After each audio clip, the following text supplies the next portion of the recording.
Masa penahanan Kades Kohot Arsin habis pada 24 April lalu.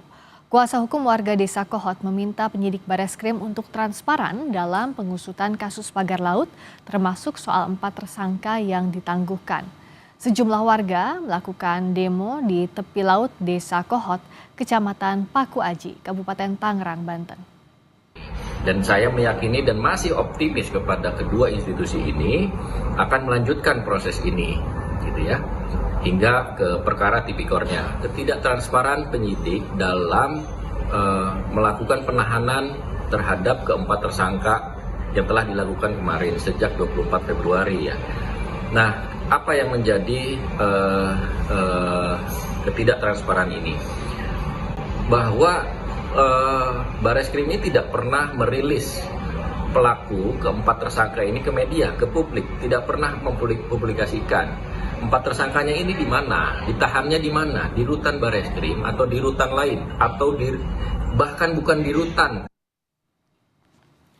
Melalui rilis tertulis yang dikeluarkan Dirtipidum Bareskrim Mabes Polri, Brigjen Juhandani disampaikan bahwa sehubungan dengan habisnya masa penahanan, maka penyidik akan menangguhkan penahanan kepada 4 tersangka sebelum tanggal 24 April.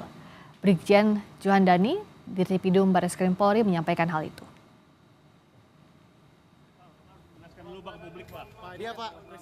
Bareskrim Polri menangguhkan penahanan 4 tersangka kasus dugaan pemalsuan dokumen terkait pagar laut di Desa Kohot, Kabupaten Tangerang, Banten.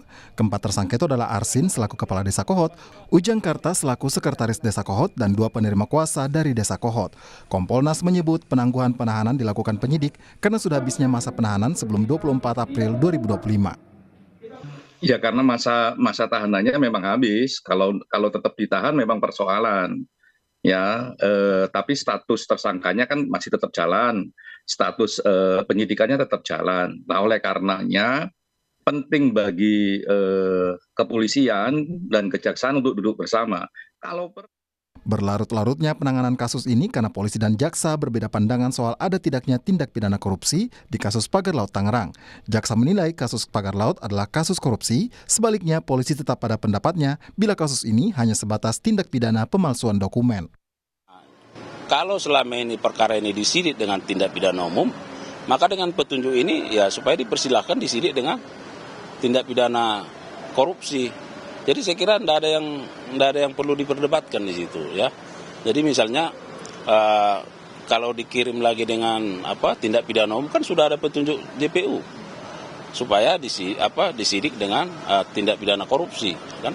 Karena beban pembuktian itu ada pada penuntut umum. Ketua Riset dan Advokasi LBH PP Muhammadiyah Gufroni mengaku kecewa dengan proses hukum pagar laut di Desa Kohot, Kabupaten Tangerang. Sebagai pihak yang pertama kali melaporkan kasus itu ke Bareskrim, Gufroni menyebut optimisme yang awalnya muncul kini telah sirna. Penyidik harus juga mengungkap ini secara terang, ya sebenarnya siapa aktor intelektual di balik kasus pemalsuan HGB yang sebetulnya kita sudah mengetahui bahwa HGB itu dimiliki atas nama perusahaan ya atau anak perusahaannya Agung Sedai Group. Sehingga semestinya harus gerak cepat Mabes Polri untuk menangkapi berkas, bukan kemudian melakukan penangguhan penahanan dengan alasan bahwa masa penahanan sudah habis. Kementerian ATR Badan Pertanahan Nasional mendata ada 200 lebih sertifikat di Laut Tangerang, baik hak milik maupun hak guna bangunan. Meski kini, Kementerian ATR telah mencabut satu persatu sertifikat yang diketahui berada di wilayah laut karena cacat hukum. Sertifikat inilah yang kemudian diduga menjadi penyebab dibuatnya pagar di perairan Tangerang. Bareskrim Polri mengeklaim meski menangguhkan penahanan Kades Kohot Arsin dan 3 tersangka lainnya, proses hukum para tersangka tetap berlanjut. Tim Liputan, Kompas TV.